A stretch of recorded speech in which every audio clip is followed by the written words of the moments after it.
Hey, what's going on YouTube? I'm giving you the KillZone 2 multiplayer details that they released at E308.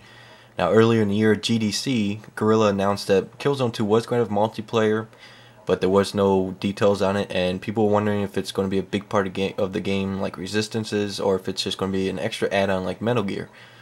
Now, by what they're saying, it's going to be a really big part of the game like Resistances. To first start off, they're going to have 32 player matches. They're going to have also, you can create 64 player clans, and you're going to have 12 military ranks to go through, 46 ribbons and medals to earn, and over 100 player stats. And also it's going to be an extensive badge system. And now there's also going to be 6 player types to choose from.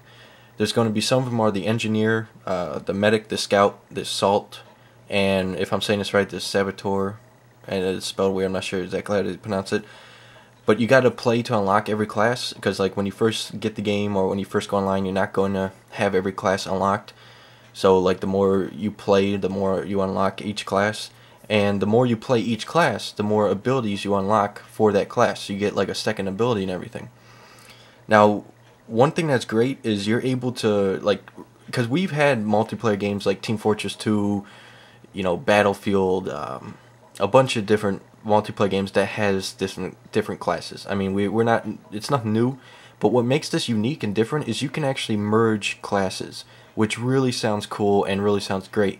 Because like, say you like to revive people, you know, you like to be a medic, you like to revive people, but you also like to fix things up with the engineer. So you can actually take the medic class, or the medic badge, and merge it, combine it with the engineer badge, and all of a sudden you have an engineer medic, which is really kick-ass. Because I mean, as soon as we learn more about all the others, we'll find out, you know, the different abilities and weapons, and it'll be cool to find out, you know, what kind of combinations you create. So it'll be unique in a way. Also, the spawn. Oh, one thing to get to is they're going to have separate events to unlock trophies for online play, which is they have not gone in detail what these separate events are, but you know, we'll probably learn more about that toward the end of the year. And there's also about the spawn mechanic. They are using a completely different and new spawn mechanic for this, where basically instead of just spawning at a certain point, which I don't really like just spawning at one point like at Metal Gear Online, because you always got these idiots who would just spawn camp, and they would just camp right at your spawn point, and they would just keep popping you as soon as you spawn in, which sucks. But this one, what's cool about it is you actually have different locales, different areas available to spawn at, and each team has their own separate areas. And what you're able to do is, whenever you die, you actually, on the left side of your screen is going to be a map that shows each area that you can spawn at, and on the right side of that screen is going to have a video playing where you can actually scope out that area to make sure there's no enemies around, or if there's any firefights or what's going on in that area, which I think is going to be really useful. There's going to be 5 mission types in the online play. Some of them are assassination, body count, search and destroy, and search and retrieve. Now, one thing that I find that's really cool is you're not just going to play one mission and that's it, and you know, go on to another one. There's actually going to be like a seamless blend of multiple missions into one big match, which I think is pretty cool. Because you could, like, you'd be playing search and destroy, and say one team, they totally dominate you, and they find what they need to find, they destroy it, and you think the match is going to be over, they think it's an easy win. Not so true, because all of a sudden a new mission would kick in without that one ending, and all of a sudden you got like one of the Hellgas teams, they'll have an assassination mission will come up, one of them's targeted for an assassination, and your team can automatically flank them, assassinate that person, then boom, you win the match. I mean, that can really show some unpredictability in online, and really can make it fun. Now, there's also, you can tap there's going to be an easy invite, basically, where you can tap one button to invite any of your teammates for a squad, which each squad will have up to 4 players. And one thing that's cool about it is that if you're real close to your buddies or anything, you want to be in one squad, is you have your own separate chat channel. So like, you and your 3 other friends will be able to chat together without anyone, not even other players in your own team, being able to hear it.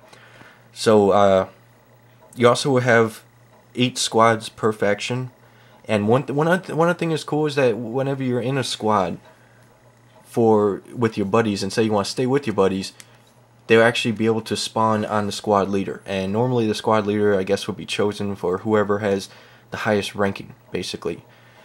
Now, there's also one big news, and I'm really happy to announce, is they've announced a public beta for KillZone 2.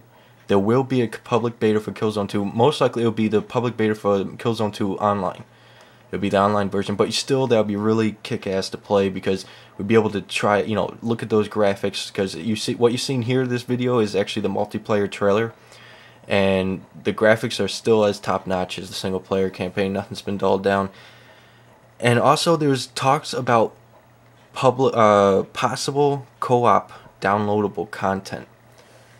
Now, there has not been any confirmation on any kind of downloadable content for KillZone 2, which there will be. But one major thing is co-op has been big with a lot of these new games. If you've been watching E3, a lot of people are going in for co-op, and like they never announced co-op for it, so they said there is a possible online co-op as downloadable content. They said that co-op will not release with the game, but it is possible. There's no confirmation. It is possible that it will be for downloadable content later on. Don't know if they would charge at all for it, but I'm hoping it's free, as I don't have a credit card and I can't find these PlayStation Network cards anywhere. But that's what's going on with the KillZone 2 multiplayer. It's looking really good. It's looking really deep. It has a lot of depth to it, and it could probably hold you over for years to come after you purchase the game.